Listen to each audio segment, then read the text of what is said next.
All right, so I've started working on going ahead and replacing the rockers. And the first step, of course, is you need to insert these tools in. Mine's a 2011, so that's why I've got, it's a slightly different tool. This slides in pretty easily. I didn't have any trouble with it riding off, but if I did, there's a spot down in there. You can't really see it, but you could have pressed against that if that cam tensioner rode off that stud. But two things. One, and using this tool and going down in there, I'm not going to be able to show you that, but it's in the video that Motor City did. This does seem to have a tendency to get a little stuck in there, so you will have to wiggle that out to get it out. Take your time, be patient. The other thing, notice that when I do have the tension here off this is my left bank, so plenty of tension there, but notice no tension here. Now I did rotate the shaft a little, the crankshaft a little bit. Still not much any tension there. Only after I, loosen this nut did I get all this slack in the chain. So just an FYI, initially it didn't look right, but I went ahead and lived dangerously and took that off. I'm going to do my right bank intake first, but that's when I got all the tension on it. All right, so I've got the right bank intake out, and all I did was I just took some WD-40, wiped it down, brushed it off, and the rust came off, so it was really more just cosmetic. It easily just washed off. Just need a little bit of love, a little bit of care, and I even got an approval from my quality inspector there that this cam's good to go. On the lobes, this is what I got on the lobes. I got a 1.45 and then either 6, 7. The largest variance was the second to the last lobe, 2 thousandths off or 1 thousandths off. I'm going to call that a win and move on. Put some, going to use some Angela Assembly lube to coat down the cam, put the cam back in. On the rockers, I didn't notice anything on the rockers. What I did notice on these lifters, this is going to be number 1. If you'll notice on this, it'll squeeze in.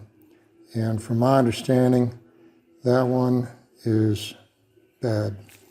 And then the rest of them were more stiff like this. You can't even push them in. So apparently, I did catch something here, but the right bank 1, 3, and 5 was not really where I wasn't getting engine misfire here, but I just started with the right bank.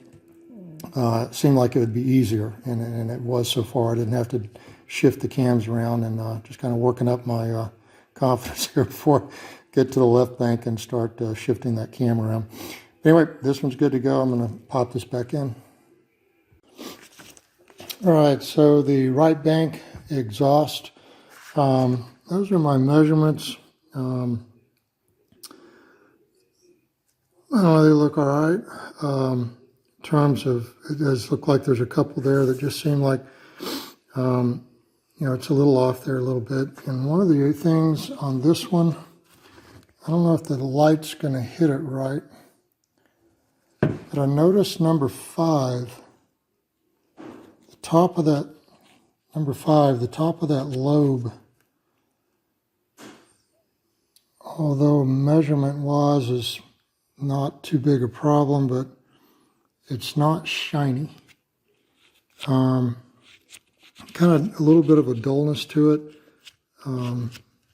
Maybe not so much on that one, but certainly on this one it's a dull. When I look at the rockers here, this is going to be going from right to left. So that's going to be these two. I don't see anything wrong with these. It does look like, you notice like right there, it looks like it's got a little score on it. A couple of these have scoring, but in terms of them wobbling around and wiggling around, I didn't see any of that. I did have a couple of these, had 2 here on this side that are squishy. The other ones seem to be okay.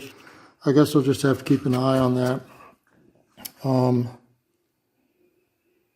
Should be shiny across the top. You can kind of see some of these here where it looked like the rockers might have just begun to rub on there just a little bit, but I don't feel any markings on it, or grooves in it, so I'm going to lube it up and put it back in and monitor it. All right, so what I've noticed on this, when you take this valve, control valve, it's, the nut is basically a bolt with a valve, old control valve. Remember, when you have this sitting back, and I'm just going to pull it back a little bit, it is just suspended here. So I did notice, although it was living dangerous, I did notice that the chain was starting to come off. So while you got this off, just watch it. And then what I'm doing now is I just push it back forward a little bit so that it's not completely suspended. Only when I completely suspend it is when I put the, in this case, the left bank intake back on. So just FYI, you're doing this and notice that, so just maybe that'll help. All right, so it's time to button it all back up. Replaced all of my lifters on both banks. Also the lashes. We'll go back and I'll take a look in just a few minutes here, and we'll go over, and really my problem was on number 4. I had a misfire, but I did not find any problem with the rockers.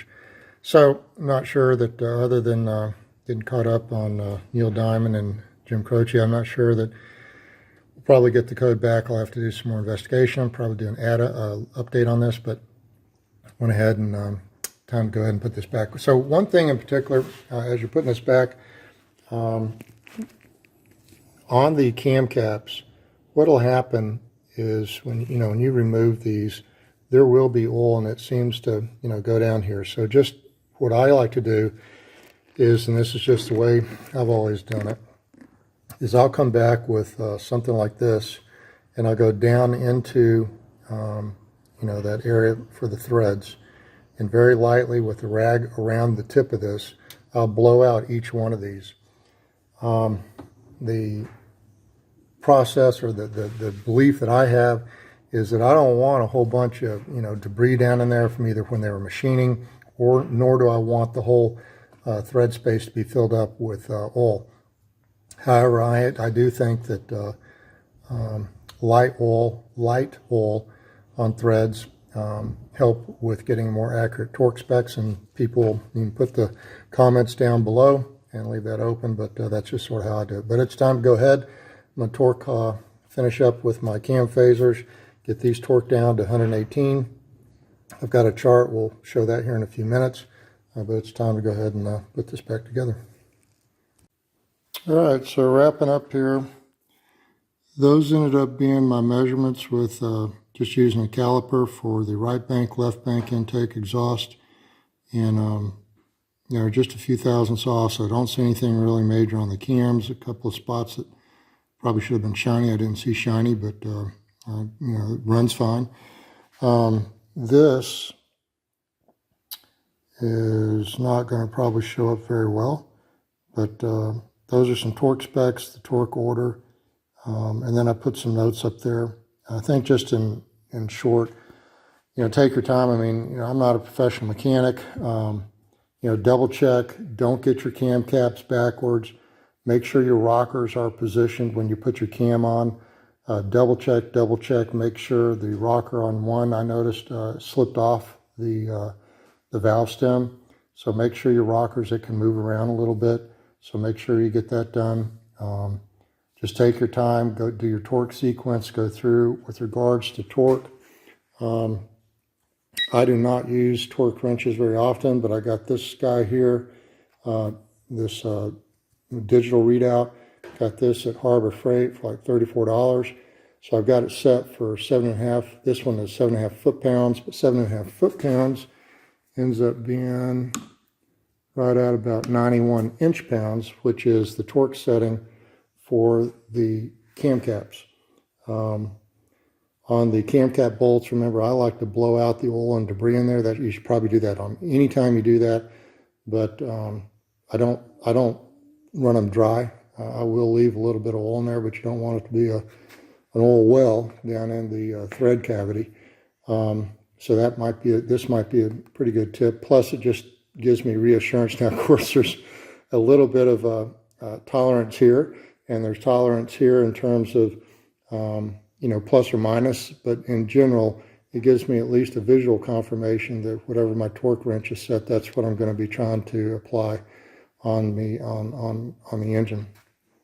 Other than that, coming back to these, this is number 4. This is where I had my misfire. The only, you know, on the exhaust, so I've got intake up here, exhaust here. You know, this one, this lifter was bad. It's sort of, as I understand, if they're mushy like that, where you can push down on it, they're bad. But I had several on the exhaust side, on the right bank, and 1 or 2 as well, intake exhaust, whether it's left or right bank, that were squishy. These lifters for the intake were not squishy, but I just never really found the aha moment on the rockers. They roll. The only thing I noticed, and I'm not going to be able to do this, but you know, I was expecting these to go like up and down. I mean, this one might a little bit when I press on it, maybe just a little bit. But the only thing I notice is that the rollers do move from, you know, left and right in here. But again, I don't know that it's really not the aha moment. I was really expecting to find one of these rollers to have failed, and I didn't. So, like I said, it's got new rockers and lifters, so I know that's not the problem. So we shall see. Anyway, hopefully, again, I want to, one last comment. Motor City, there's a fellow there by the name of Dave. I will put in the comments down below or in the information a link. I highly recommend watching Motor City. He goes through step by step, doing the, you know, pulling the cam caps, the torque specs. He goes through putting on the valve cover, replacing the spark plug seal, the cam sensor. He has got some really great videos, easy to follow, easy to understand. If you've got any comments, I'm going to leave the comments open down there. Maybe you guys, some of the guys out there, have seen some things I've done wrong or have some comments. But anyway, wish you well.